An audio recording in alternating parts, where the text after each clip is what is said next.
നമ്മുടെ മസ്താൻ ബണ്ണ് ഞാനും ഒന്നുണ്ടാക്കാമെന്ന് തീരുമാനിച്ചു.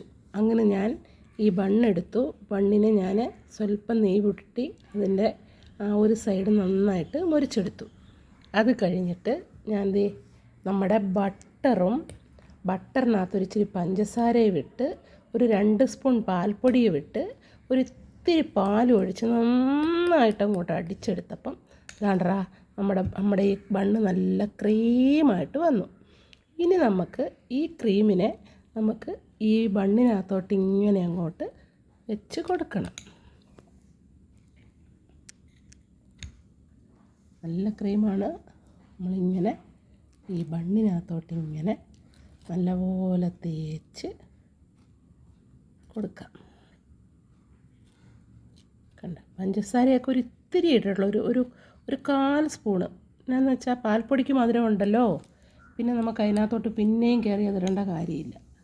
അപ്പോൾ അതിനെ ഇങ്ങനെ നല്ല ക്രീമായിട്ട് നമുക്ക് ഇങ്ങനെ വെച്ചിട്ട് അതിൻ്റെ മുകളിലേക്ക് നമുക്ക് എടുത്ത് ഇങ്ങനെ അങ്ങോട്ട് വെച്ച് കൊടുത്താൽ നമ്മുടെ നല്ല ക്രീമി ആയിട്ടുള്ള ബണ്ണ് റെഡി.